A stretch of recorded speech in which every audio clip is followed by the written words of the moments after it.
The divorce papers arrived at 9:17 a.m., sealed in a thick white envelope, stamped and signed, placed gently on the glass desk outside the managing partner's office in Midtown Manhattan. Nathan Cole was not there to receive them. He was still in a luxury hotel suite downtown, curtains half drawn, city light spilling across silk sheets, his phone face down beside him. The night before, he had laughed easily, confident, untouchable. He believed his life was perfectly divided. Work in one hand, pleasure in the other, and a pregnant wife at home who would never dare to leave. Across the city, Elena Brooks stood alone in a quiet apartment in Queens. The radiator clicked. A mug of coffee sat untouched on the counter, her belly pressed gently against the fabric of her sweater as the baby shifted, unaware that everything had already changed. She did not cry. She did not scream. She did not call him. Instead, she checked the delivery confirmation on her phone. Delivered. Signed for. Received. That envelope was not sent in anger. It was sent in clarity. For months, Elena had been invisible, her name removed from accounts, her career paused for the baby, her opinions dismissed as hormones. Nathan had mastered the art of control without ever raising his voice. He told her it was love. He told her it was protection. He told her she should be grateful. And she almost believed him. At Nathan's office, assistants whispered when they saw the return address. Legal? Personal. Urgent. One of them hesitated before knocking on the frosted glass door, unaware that this single knock would begin the collapse of a man who thought consequences were for other people. Elena sat down slowly on the edge of her bed and placed a hand over her stomach. "I chose us," she whispered, "even if he never did." In that moment, she knew something Nathan didn't. He thought the divorce papers were the beginning of a fight. But for Elena Brooks, they were the final move of a game she had already won. And Nathan Cole was about to learn the truth in the most public way possible. What Nathan didn't know was that the envelope carried more than divorce papers. It carried proof that would destroy everything he built. Nathan Cole had built his mornings to feel untouchable. At 10:02 a.m., he walked into his Midtown office tower, suit perfectly pressed, expression calm, phone already buzzing with congratulatory messages about the deal expected to close that afternoon. From the outside, everything about his life signaled control, money, influence, a name that opened doors without questions. He didn't notice the envelope right away. He dropped his briefcase beside the desk, loosened his tie slightly, and glanced at the Manhattan skyline through the floor-to-ceiling windows. This was the view he believed he had earned. This was the proof that every sacrifice, including his wife's quiet unhappiness, had been worth it. His assistant followed him in, careful with her tone. "There was a delivery for you earlier. Legal documents." Nathan barely looked up. "Put it on the desk." Legal documents were routine. Contracts, NDAs, compliance reviews. Paper was just paper to him, something he signed and moved past. He scanned emails instead, skimming headlines, half smiling at a message from Madeline sent an hour earlier. Said last night was perfect. Call me when you're free. Free. The word amused him. In his mind, Elena was home, doing what she always did. Waiting. Resting. Carrying the child she said she wanted. He told himself she was safe, provided for, lucky. He told himself she needed him more than he needed her. That belief settled comfortably in his chest. When he finally picked up the envelope, his fingers paused. Not because he recognized the return address, but because the weight of it felt wrong. Too heavy. Too deliberate. He slid a Montblanc pen aside and opened the flap. The first page stopped his breath. Petition for dissolution of marriage. For a moment, the room went silent. The hum of the city disappeared. Nathan read the line again, slower this time, as if the words might rearrange themselves into something less threatening. They didn't. His jaw tightened. His first reaction wasn't guilt. It wasn't sadness. It was disbelief. She wouldn't, he muttered. Because in Nathan Cole's world, Elena Brooks wasn't the woman who left. She was the woman who endured, the woman who adjusted, the woman who stayed quiet so his life could stay loud. He didn't know it yet, but the life he thought was secure had already cracked. And the next page was about to shatter it completely. The message arrived at 11:43 a.m., while Elena Brooks was standing in line at a small pharmacy near her apartment. Her phone vibrated once in her hand. She almost ignored it. Unknown numbers had become common lately. Billing departments, automated reminders, people who wanted answers she didn't have.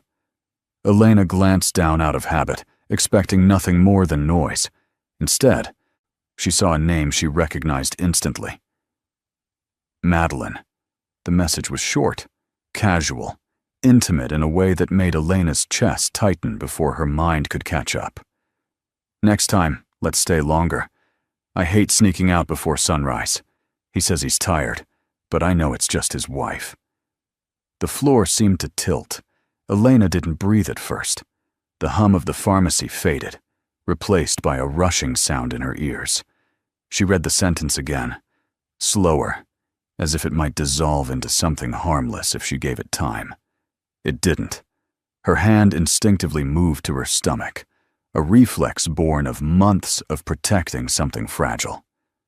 The baby shifted slightly, unaware that the world had just cracked open. This wasn't suspicion anymore. It wasn't intuition or insecurity or hormones. It was confirmation. Elena stepped out of line without speaking, ignoring the annoyed glance from the woman behind her.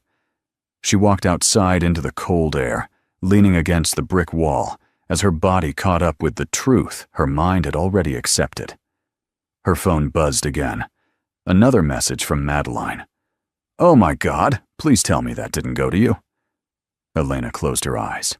There it was. Panic. Recognition. Proof. For a few seconds, she considered replying. 1,000 responses flashed through her mind. Anger, sarcasm, grief, confrontation. She imagined asking why, asking how long, asking what she had done wrong, but she typed nothing. Instead, she took a screenshot. Then another. She opened her email and forwarded the images to Rachel and Nguyen with a single line. "She sent this by mistake." Rachel replied within minutes. "Don't answer. Don't block her. Save everything." Elena slid the phone back into her coat pocket, her hand steady now in a way that surprised her. The pain was still there, sharp and deep, but something else had surfaced beneath it. Clarity. Nathan hadn't just betrayed her. He had lied so easily that another woman felt comfortable mocking her existence. That realization didn't break Elena. It hardened her. Inside a midtown office tower, Nathan Cole was still smiling, still confident, still unaware that one careless message had shifted the balance of power completely. Because Elena Brooks no longer needed to guess. She had the truth in writing. And that truth was about to cost him far more than he imagined. What Elena didn't know yet was that this message was only the smallest crack in a lie that was about to collapse from every direction. Nathan didn't come home that night. At least, not in the way he used to. Elena heard the door open close to midnight, the quiet click of expensive shoes placed carefully by the wall, the practiced silence of a man who didn't want questions. She stayed in bed, eyes open in the dark, one hand resting over her stomach, listening to him move through the apartment as if she were already a ghost. The next morning, control arrived disguised as concern. Nathan stood in the kitchen scrolling through his phone, coffee untouched, voice calm and measured. "I think it's better if I handle the finances for now," he said casually. "You've been stressed. Pregnancy does that." Elena didn't answer right away. He continued, not looking at her. "I froze the joint account, just temporarily. It's nothing personal. I just want to make sure everything's..." Stable. Stable. By noon, her credit card declined at the grocery store. By evening, her access to shared cloud files was gone. Her email password no longer worked. The small safety net she hadn't realized she relied on disappeared one thread at a time. When she finally asked him, quietly, carefully, Nathan sighed as if she were exhausting him. "You're overreacting," he said. "I'm trying to protect us. You should be resting, not worrying about money you don't need to touch." Us. The word felt hollow now. That night, Elena sat on the edge of the couch, laptop open, staring at a blank screen where her resume used to live. Years of experience, erased with a single password change. Her phone buzzed once, a message from Nathan. So please don't make this harder than it needs to be. She felt something shift inside her chest. Not panic, not fear. Recognition. This wasn't love. It was leverage. She opened a notebook and began writing everything down. Dates, accounts, conversations she had once dismissed, the moments she'd been told to stay quiet for the family. Each word steadied her breathing. Later, in the bathroom, Elena caught her reflection in the mirror. She looked tired. Smaller, somehow, but her eyes were clearer than they had been in months. She whispered, barely loud enough to hear, "He thinks I have nowhere to go." Her phone vibrated again, this time with a message from Rachel. "Did he restrict access yet?" Elena typed back one word. "Yes."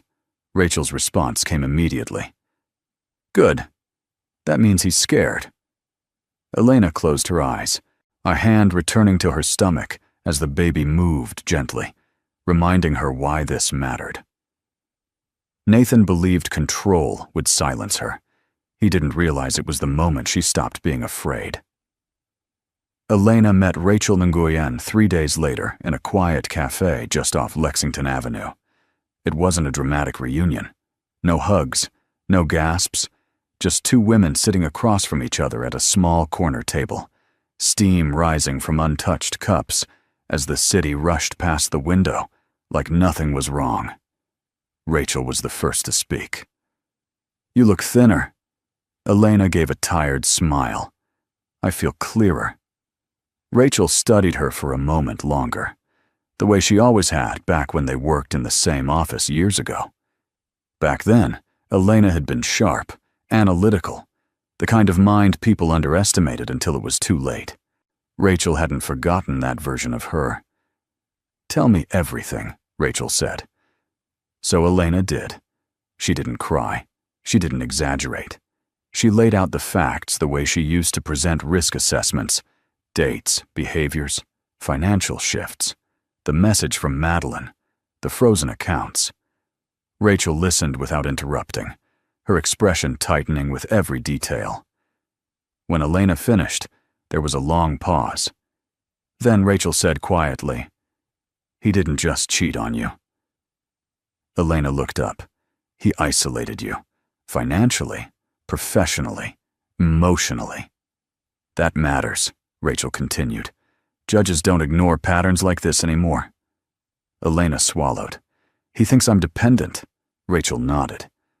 "Men like him always do." She pulled out a slim folder from her bag and slid it across the table. Inside were blank forms, checklists, timelines. "But this isn't about revenge," Rachel said. "It's about safety. Yours and the baby's. We move carefully.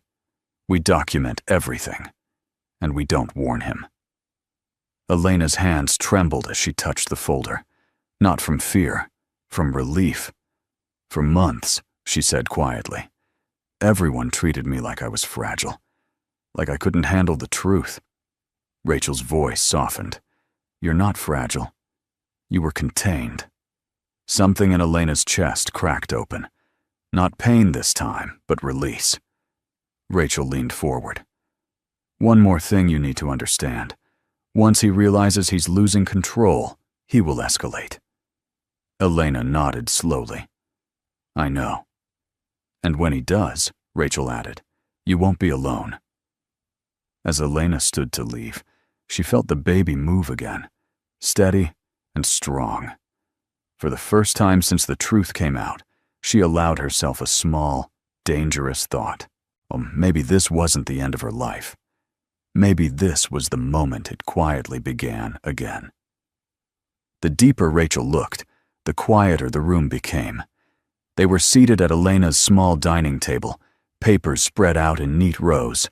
Elena's old laptop humming softly as Rachel scrolled through bank statements and archived emails Elena had managed to recover. Outside, traffic moved on, indifferent. Inside, something far more dangerous was taking shape. "This doesn't line up," Rachel said finally. Elena's stomach tightened. "What doesn't?" Rachel turned the screen toward her. "These transfers, they're not random. They're timed. Always after you signed something. Always using your name." Elena stared at the numbers, her mind struggling to connect them. "My name how?" "As authorization," Rachel replied. "Your digital signature, your old credentials. He didn't just cut you off, he used you." The words landed heavier than any confession of infidelity ever could. Rachel continued, her voice low but precise.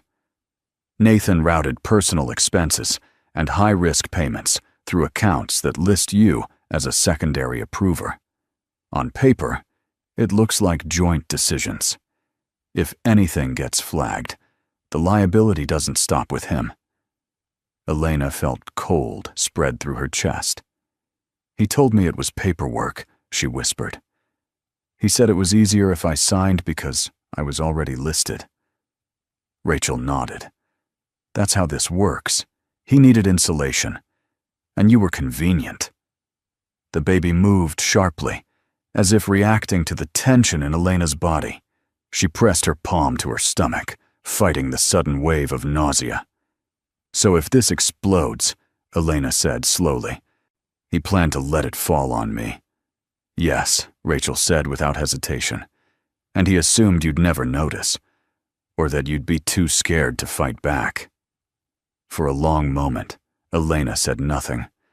She thought about the nights she'd trusted him blindly, the way he'd smiled while handing her documents, the tone he used when he said, "It's just routine." That realization hurt more than Madeline ever could. Rachel closed the laptop. "This is no longer just a divorce. This is exposure, and it changes everything."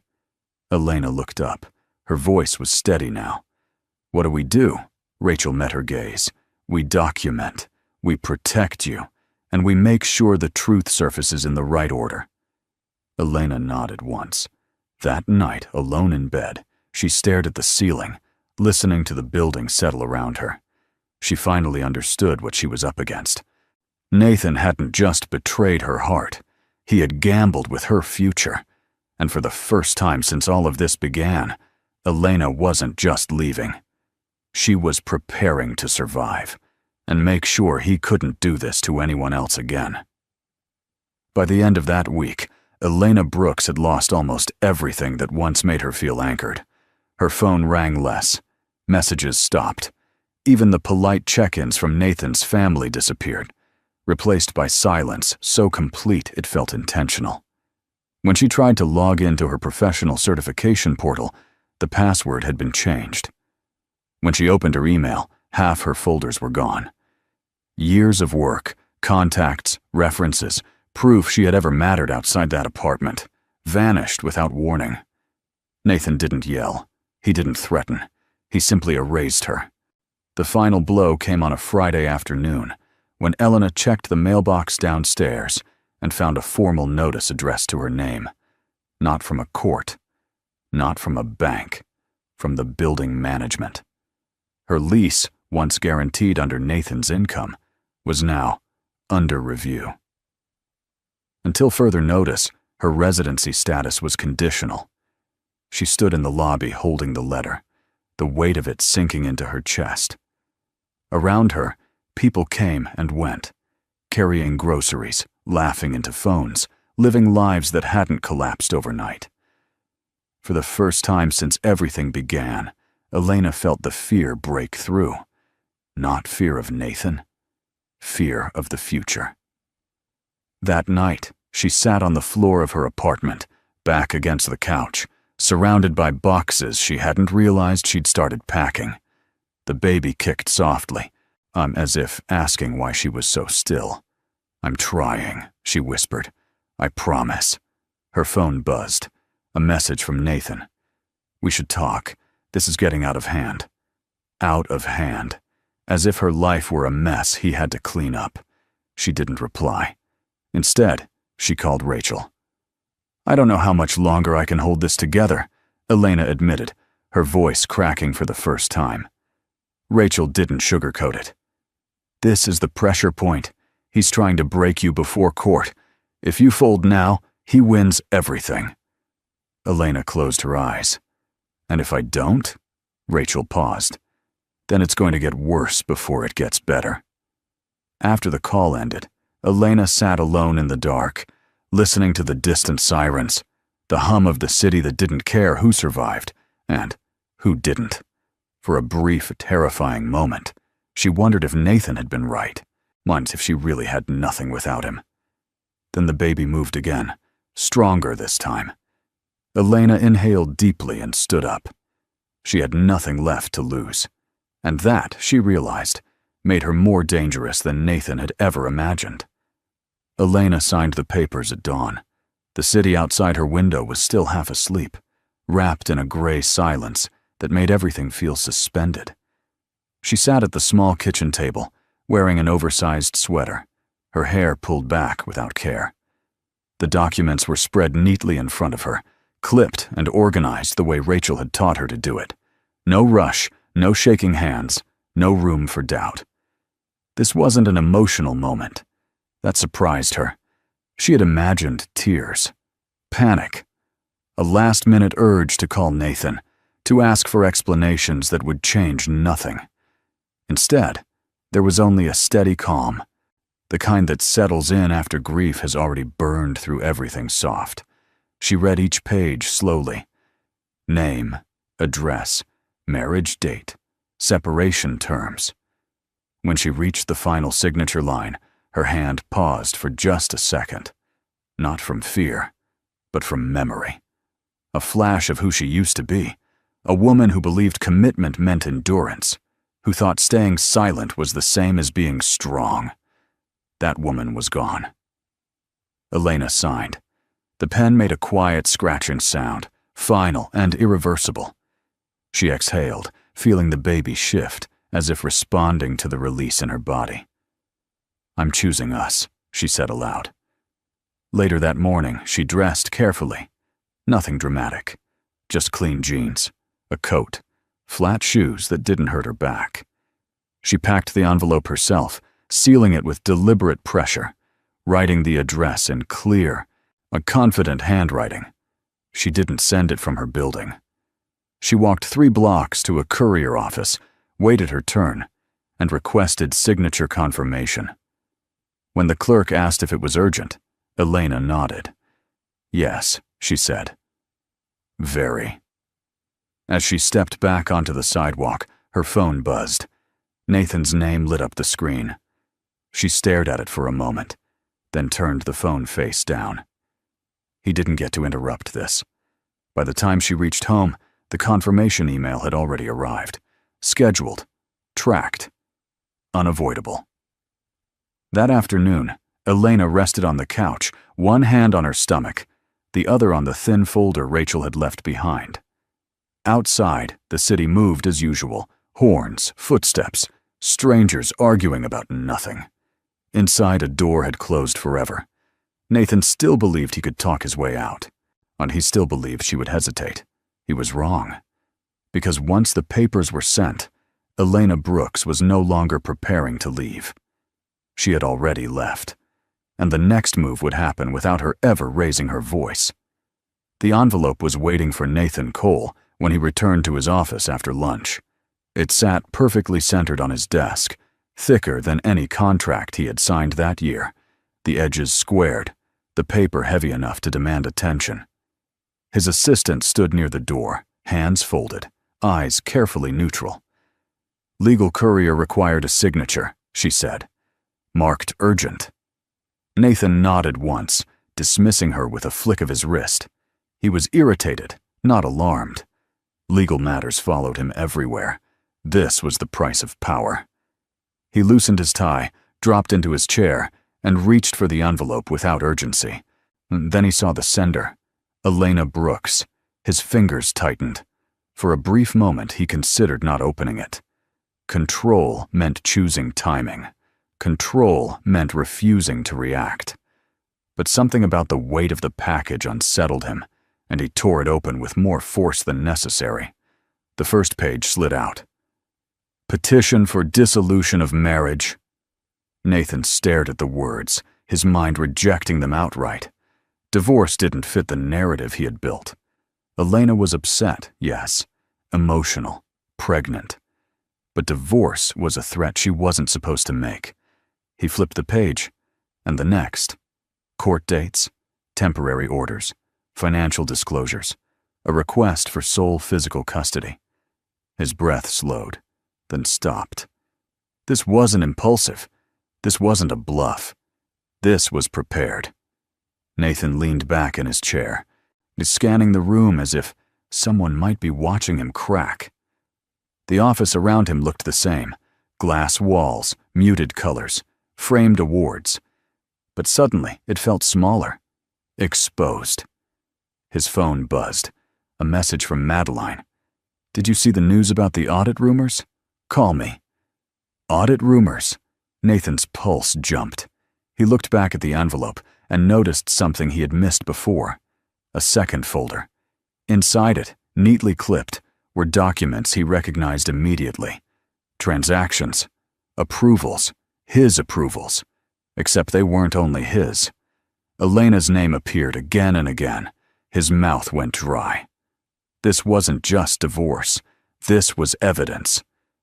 Nathan reached for his phone, his confidence cracking for the first time in years. He needed to call her, to fix this, to control the damage. But as his finger hovered over her name, and he realized something chilling. Elena hadn't sent these papers to start a conversation. She had sent them to end one. And now, every move he made would be watched. What Nathan didn't realize yet was that the envelope on his desk was already being discussed far beyond that office. Nathan Cole moved fast. By 3 p.m., his office door was closed, blinds drawn, phone pressed to his ear as his legal team assembled on speaker. His voice was controlled, measured, the way it always sounded when he believed he could still steer the outcome. "She's emotional," he said calmly. 7 months pregnant, under stress. I want this framed carefully." On the other end, his attorney hesitated. "The filings are thorough. This doesn't look impulsive." Nathan ignored that. "I want an emergency motion, temporary custody evaluation, or psychological assessment if necessary." He said it without hesitation. In his mind, this was strategy, not cruelty. If Elena felt threatened enough, she would fold. She always had. Within hours, the first message went out, not to Elena, but to his circle. "She's unstable," he told his sister. "She's being influenced," he told a colleague. "She's overreacting," he told himself.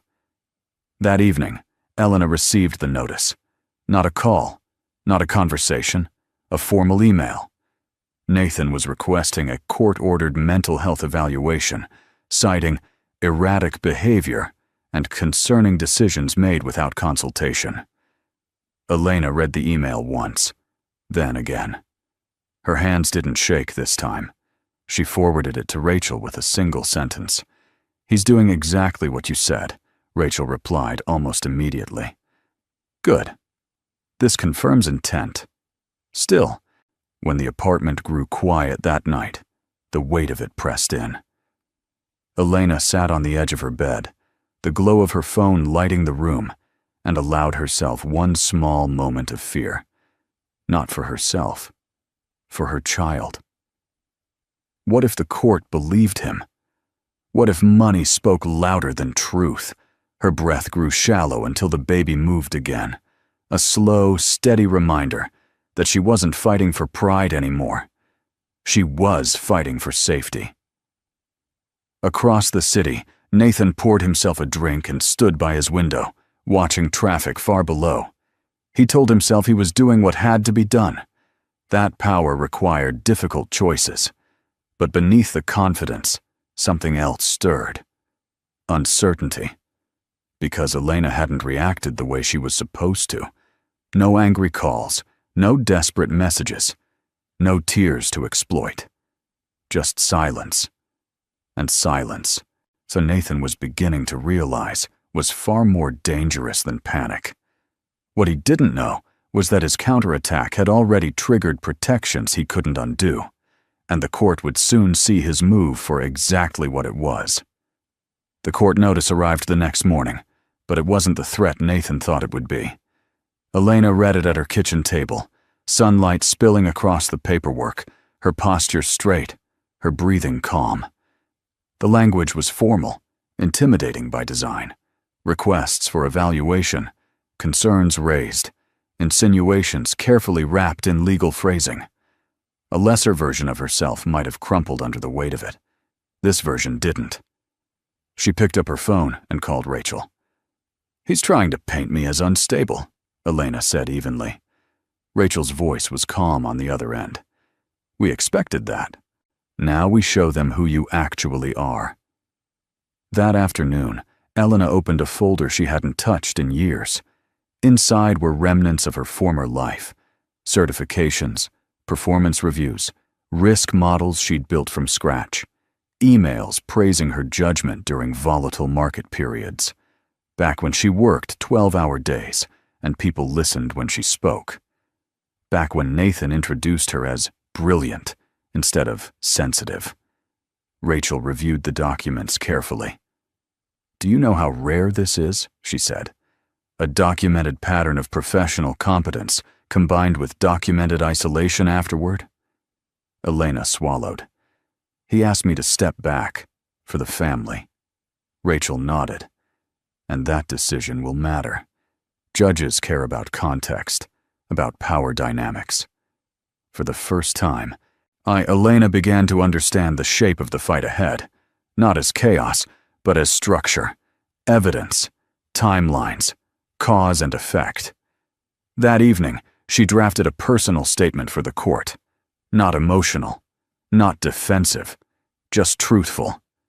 She wrote about stepping away from her career at her husband's request, about financial access being removed without warning, about discovering the affair through a message not meant for her, about choosing legal channels instead of confrontation. She didn't accuse, she explained. When she finished, she felt something unfamiliar settle in her chest.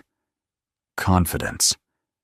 Across the city, Nathan reviewed his own filings, pacing his office, frustration bleeding through his composure. His lawyers warned him to be cautious, to slow down. "She's not reacting," one of them said. "That's unusual." Nathan scoffed. "What, she doesn't have the stomach for this?" He didn't see the irony, because while Nathan was preparing to overpower Elena with resources, Elena was doing something far more dangerous. She was reminding the system who she had always been. And once that truth entered the record, it would be impossible to erase. What Nathan still failed to grasp was that this case was no longer about control. It was about credibility, and Elena Brooks had far more of it than he did. The first crack didn't come from court. It came from the boardroom. Nathan Cole walked into the conference room on Park Avenue expecting routine approval. The long table was already filled. Partners, compliance officers, legal counsel. Laptops were open, coffee untouched. The air felt heavier than usual, quieter. Nathan took his seat, smoothing his jacket. "So, let's move quickly," he said. "I have another call in 20 minutes. No one responded. Instead, the head of compliance slid a folder across the table toward him. "We need clarification," she said carefully, "regarding several transactions flagged during an internal review." Nathan's smile didn't move. I wasn't informed of an audit." "This isn't an audit," another partner replied. "Yet." Nathan opened the folder. His chest tightened almost immediately. Dates, amounts, authorizations. Too familiar. "These are routine expense reallocations," he said. "Approved under joint authority." The compliance officer nodded. "That's exactly the issue. The secondary approver listed is your wife." The room went still. Nathan felt heat rise to his neck. "She hasn't worked here in years." "That's what raised concern," the officer continued. "We received documentation yesterday indicating she may not have been aware of how her credentials were used." Nathan's pulse spiked. "Documentation from who?" he asked sharply. The partner at the far end of the table cleared his throat. "From legal counsel representing Mrs. Cole." The words landed like a blow. This wasn't public. This wasn't loud. This was surgical. Nathan leaned back, forcing a calm he no longer felt. "This is a personal matter being dragged into corporate space." "No," the partner replied. "It's a risk exposure issue, and we're obligated to address it." Across the city, Elena sat quietly in Rachel's office, hands folded, listening as Rachel explained what had just been set in motion. "They're not accusing him," Rachel said. "They're protecting themselves." Elena nodded. She understood that language now. Protection. Liability. Distance. Back in the boardroom, Nathan realized something chilling. For the first time, the people who had always backed him were no longer standing beside him. They were measuring how far they needed to step away. And that meant one thing. The story he had controlled for years was starting to be told without him. What Nathan didn't know was that the questions being asked in that room would soon reach places even his influence couldn't follow. Elena felt the baby move just as she finished reading the email from Rachel. Not a sharp kick, not panic. A slow, deliberate shift, steady, grounding, like a reminder. She placed both hands over her stomach and closed her eyes, breathing through the tightness in her chest. For days, everything had been strategy and survival, documents, timelines, risk. But in that quiet moment, unstripped of lawyers and boardrooms, she was simply a mother trying to protect a life that trusted her completely. Later that afternoon, she attended a prenatal appointment alone. The waiting room smelled faintly of disinfectant and coffee. Other couples sat together, fingers intertwined, murmuring about baby names and nursery colors. Elena kept her eyes on the floor, not out of shame, but out of focus. She didn't need to compare lives anymore. When the nurse asked gently, "Will the father be joining you today?" Elena paused. "No," she answered.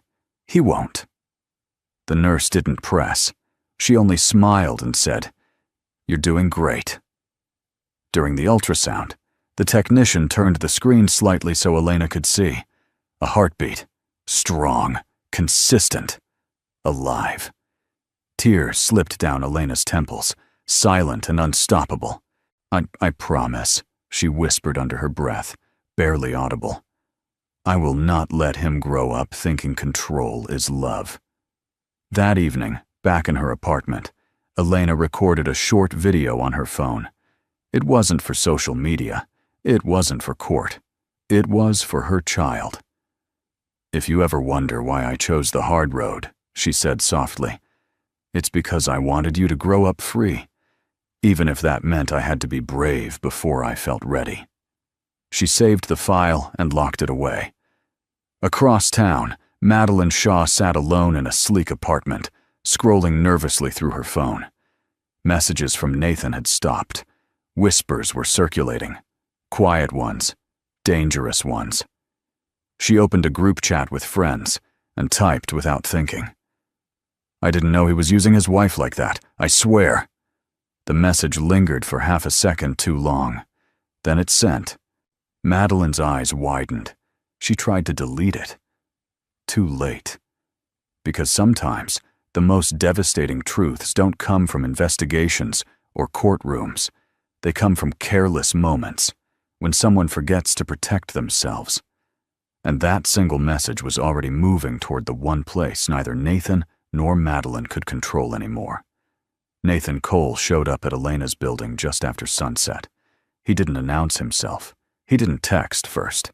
He stood in the narrow hallway outside her apartment, suit jacket wrinkled for the first time she could remember, jaw tight, eyes sharp with something close to panic. Elena saw him through the peephole. For a moment, her body reacted before her mind did.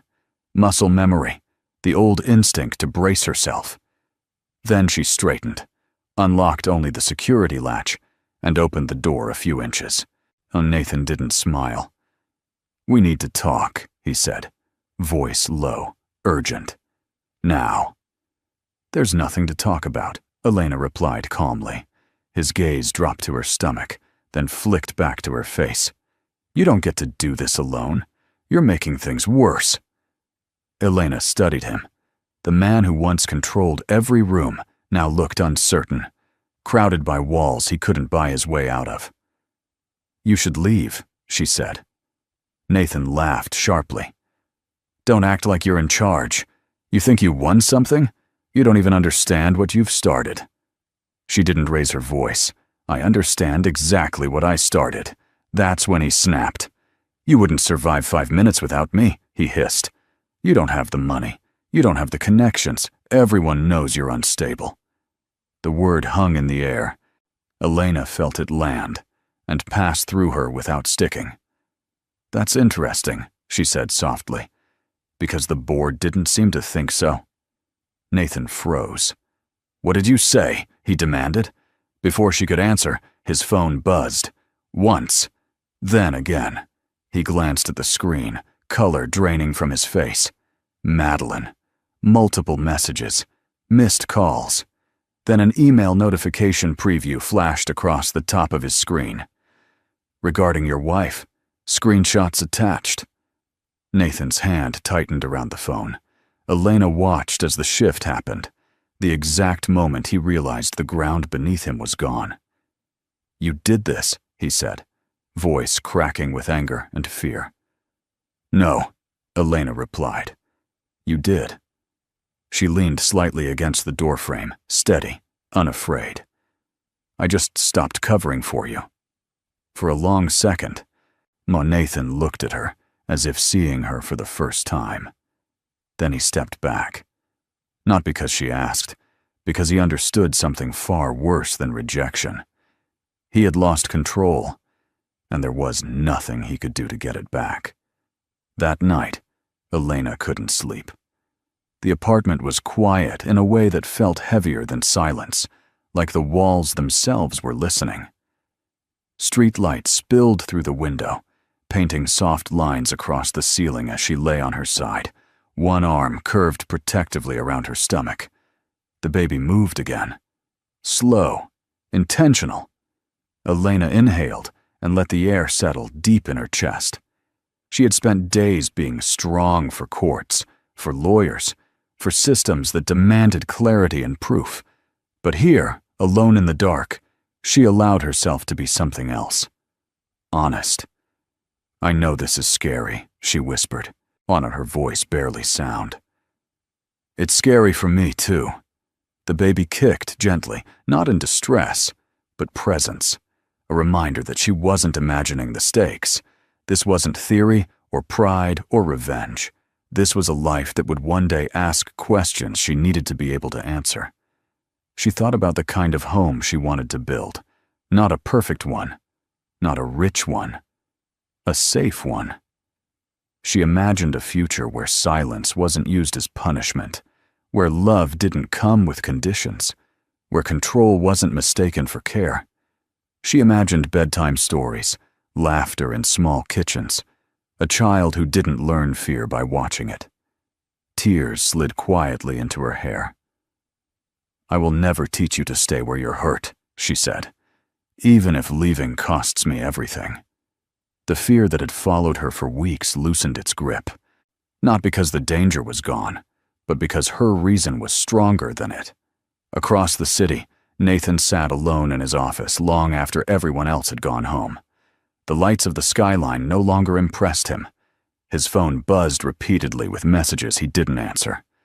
He replayed Elena's calm voice in his head, unable to reconcile it with the woman he thought he knew. He had underestimated her, and now he was running out of places to hide. Back in her apartment, Elena finally closed her eyes. Her breathing slowed. For the first time since the truth came out, sleep found her. Not as escape, but as rest. Tomorrow would bring more conflict, more pressure, more consequences. But tonight, she had made a promise, and that promise was unbreakable. Well, what Elena didn't know was that someone unexpected had just stepped into the story, and the next day would change the balance completely. Elena was folding laundry when Rachel called. Her tone was different this time, measured, alert. "I need you to listen carefully," she said. "Someone reached out this morning, not from Nathan's side." Elena stopped what she was doing. "Who?" "A man named Daniel Wright." The name stirred something distant, familiar but out of place. "He's an independent investor," Rachel continued. "Low profile. He asked to speak to me after seeing internal chatter about Nathan's situation. He says he recognizes your name." Elena's heart skipped. "From where?" Rachel paused. "From 6 years ago. A risk review you led. He was about to enter a leveraged deal everyone else approved. You flagged it. Quietly. It saved him millions." Elena sank into a chair. She remembered that case. The long nights, the pressure to sign off, the meeting where she'd spoken once, and watched the room change. "I didn't know he remembered," Elena said. "He remembered," Rachel replied. "And he's paying attention now." An hour later, Daniel Wright joined a video call. He was calm, unpolished, no rehearsed charm, just steady eyes and a voice that didn't rush. "I won't waste your time," he said. "I know you're in the middle of something difficult. I also know what it costs to tell the truth in rooms that prefer silence."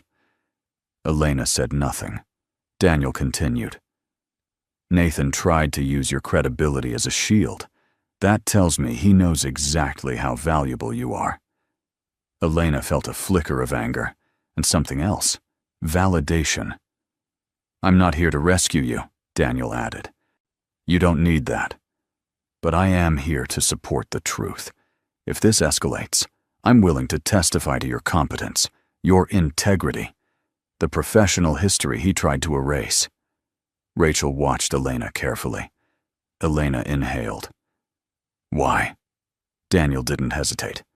"Because someone once did that for me, and because systems only change when people stop pretending they don't see." When the call ended, Elena sat quietly, hands resting over her stomach. For weeks, she had felt hunted, cornered, alone. Now, for the first time, she felt something shift. Not relief, but balance. Nathan had power, but Elena was no longer standing by herself. And somewhere in the city, Nathan Cole was about to learn a hard truth. Control collapses the moment witnesses step forward. And this time, the witnesses weren't afraid. The fallout reached Nathan Cole faster than he expected. By Monday morning, the whispers he once controlled had turned into formal emails. His calendar, once packed weeks in advance, began to empty in quiet, deliberate blocks. Meetings were postponed. Calls went unanswered. Even the assistants who used to orbit his office with practiced efficiency now avoided eye contact. At 9:30 a.m., compliance requested another meeting. This time, legal was present. Nathan sat at the long table, shoulders squared, expression carefully neutral. He had survived storms before. Bad press, market dips, angry partners. He told himself this was no different. It was. "We've reviewed additional materials," the compliance officer said, sliding a new folder across the table, "including third-party statements." Nathan opened it. Daniel Wright's name sat at the top. His throat tightened. The statement was concise, factual, devastating. Daniel outlined Elena's role in past risk assessments, her independent judgment, her documented resistance to questionable approvals. He described how Nathan had attempted to override her findings, and how those warnings later proved correct. This wasn't emotional testimony. It was professional credibility, weaponized by truth. Nathan looked up. This is a personal vendetta. The legal counsel shook her head. It's corroboration. Silence followed. Then the senior partner spoke, his voice calm but distant. Nathan, we're placing you on temporary leave pending further review. The word landed hard. Temporary, Nathan repeated. For now, the partner replied. We need to protect the firm. Protect, the same word Nathan had used when he froze Elena out of her own life. Across the city, Elena received the update from Rachel while sitting on a park bench, winter sunlight warming her face. She listened quietly, hands folded over her stomach, heart steady. He's been sidelined, Rachel said. Not fired, but exposed. Elena closed her eyes. She didn't feel joy. She felt balance. That afternoon, Madeline Shaw packed a suitcase in a rush, her phone lighting up with unanswered calls. Doors she once walked through easily were closing just as fast. Invitations vanished. Silence followed her instead of admiration. Karma didn't arrive with shouting. It arrived with absence. That evening, Nathan stood alone in his office, staring at a city that no longer bent for him. For the first time, he understood what Elena had felt for months. Powerless. And somewhere beyond his reach, Elena Brooks was no longer surviving. She was reclaiming her life, piece by piece. What Nathan didn't know was that the final reckoning wouldn't come from the board or the court, but from the one thing he never learned to face: consequences without escape. Elena didn't celebrate when the court ruling arrived. She read it slowly, sitting at the same small kitchen table where everything had begun. Temporary sole physical custody, financial access restored, protective orders clearly outlined. The language was formal, restrained, but every line carried weight. It was acknowledgement. Not of pain, of truth. Rachel's voice was calm on the phone. This doesn't end the case, but it secures you. Housing, support, decision-making authority. Elena closed her eyes. For weeks, survival had demanded constant vigilance. Now, so for the first time, she felt space open up inside her chest. Not victory. Relief. That afternoon, she walked through Central Park, coat zipped against the cold, the city moving around her with familiar indifference. She watched children chase pigeons, couples argue quietly on benches, joggers counting miles. Ordinary life, unaware that hers had been returned piece by piece. Her phone buzzed. Daniel Wright. Rachel said the ruling came through, he wrote. I'm glad. Elena hesitated, then replied. Thank you for stepping forward. His response came quickly. You earned it long before this. They met days later at a quiet cafe overlooking the park. No expectations, no grand gestures. Just two people sitting across from each other, talking about work, about ethics, and about the strange cost of telling the truth early in rooms that reward silence. Daniel never asked her to be grateful. That mattered. Meanwhile, Nathan's world continued shrinking. His accounts were monitored, his access restricted. Invitations stopped coming. Friends avoided uncomfortable conversations. The life he built on dominance now demanded accountability, and he had no leverage left to trade. For Elena, the rewards weren't flashy. They were foundational: autonomy, safety, dignity. She signed a short-term consulting contract, remote, flexible, on her terms. She furnished a new apartment with light and air, and no memories she needed to outrun. She attended appointments without fear of being watched. And one evening, sitting on her couch with Daniel beside her, listening to the steady rhythm of the baby inside her, Elena understood something quietly profound. She hadn't been saved. She had been restored. And in reclaiming her life, she had gained something no court could grant. Peace that came from choosing herself without apology. Elena didn't expect love to feel this quiet. There were no dramatic confessions, no promises made under pressure, no urgency to define what didn't need labels yet. Daniel never tried to step into the role Nathan had vacated. He didn't offer protection like a shield or solutions like bargaining chips. He simply showed up, consistently, calmly, without agenda. They took walks in the late afternoon, when the city softened and the noise faded into background rhythm. Sometimes they talked about work. Sometimes about books Daniel kept stacked beside his couch. Often they walked in silence, comfortable enough to let it stay that way. One evening, as they sat on a bench overlooking the river, Elena broke the quiet. "I'm not fragile," she said suddenly. Daniel didn't look surprised. "I know." She turned toward him. "But I'm also not ready to be rescued. I need to know that if I choose someone, it's because I want them, not because I need them to survive." Daniel met her gaze. "That's exactly why I'm here." That answer stayed with her. Weeks passed. The baby grew stronger. Elena's life found rhythm again. Work on her terms, evenings without dread, mornings that didn't begin with negotiation. And through all of it, Daniel remained steady, never pushing, never retreating. The first time he reached for her hand, it was instinctive. Not a claim, not a question. Just contact. She didn't pull away. Across town, Nathan watched the world continue without him. His attempts to regain footing failed quietly. The systems he once manipulated no longer bent. His name no longer carried the same weight. Consequences followed him now, slow and unavoidable.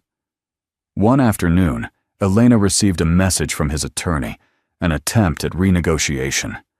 She read it once, then deleted it. That chapter was closed. That night, as Elena rested on Daniel's couch, the baby's movements slow and rhythmic, Daniel spoke softly. "Whatever you decide for the future," he said, "I'm not going anywhere unless you ask me to." Elena smiled, a warmth settling in her chest. For the first time, love didn't feel like risk. It felt like choice, and that made all the difference. She hadn't escaped one life to be carried into another. She had walked into something new, on her own feet, and with her heart fully intact. Elena's wedding was small. No ballroom, no headlines, no spectacle meant to prove anything to anyone else. It took place on a quiet spring morning, under pale trees just beginning to bloom, the air clean with the promise of new starts. She wore a simple dress that moved easily when she walked. Daniel stood beside her, steady and calm, not as a savior, not as a replacement, but as a man who had waited until she chose him freely. When she spoke her vows, her voice didn't tremble. "I promise to walk beside you," she said, "not behind you, and not ahead of you, only beside." Daniel smiled, eyes warm. "That's all I've ever wanted." Their child slept peacefully in a bassinet nearby, surrounded by quiet laughter and soft sunlight. Protected. Loved. Free from the shadows that once threatened to define Elena's life. Across the city, Nathan Cole watched a different future unfold. His appeal stalled. His reputation never fully recovered. Invitations dried up. Deals went elsewhere. People remembered, not the man he tried to present, but the patterns he couldn't erase. He learned the hardest lesson too late. Power without integrity collapses inward. No one needed to punish him. Life already had. Elena never spoke his name again. She didn't need closure from someone who no longer had access to her peace.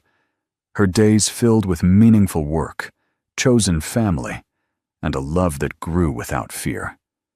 Mornings began without anxiety. Evenings ended without apologies. And the child she once protected inside her now laughed freely in rooms that felt safe. One night, sitting on the porch with Daniel, Elena watched the lights dim across the neighborhood and realized something quietly extraordinary. The life she once begged for understanding had finally answered her, not with explanations, with fulfillment. She had lost a marriage built on control and gained a life built on choice. That was the reward no courtroom could grant. That was the justice that lasted. Because sometimes, the most satisfying ending isn't watching the villain fall. It's watching the woman rise, whole, loved, and finally at peace. So, the story has come to a close. And if you're still here with us at this moment, truly still here, then maybe, just maybe, something in this journey has touched your heart in a quiet but real way. What Elena's story reminds us is not about revenge or winning louder than someone else.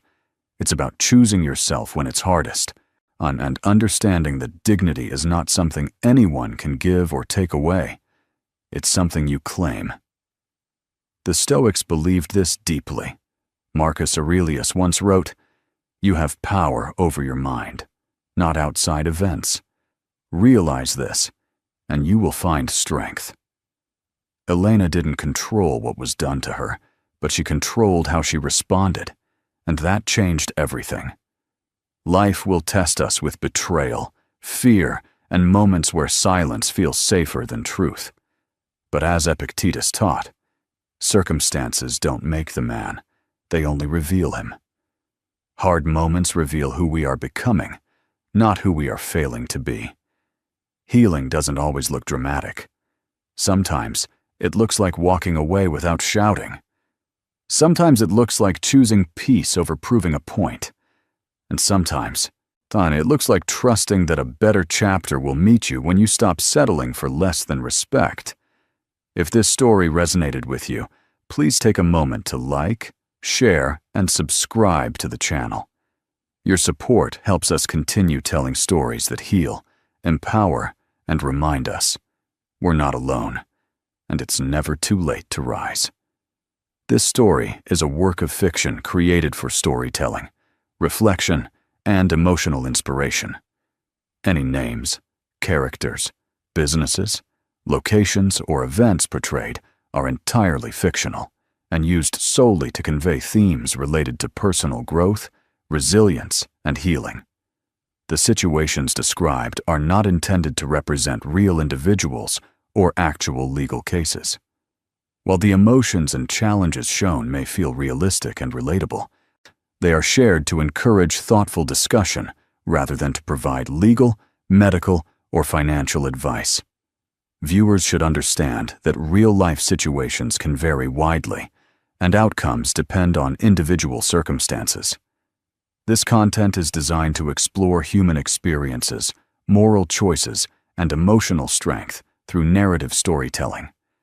If this story resonates with you, we encourage you to reflect on its themes in a personal way and seek professional guidance when facing real-life challenges. Our goal is to inspire, not to mislead, and to create a safe space for meaningful stories and conversations.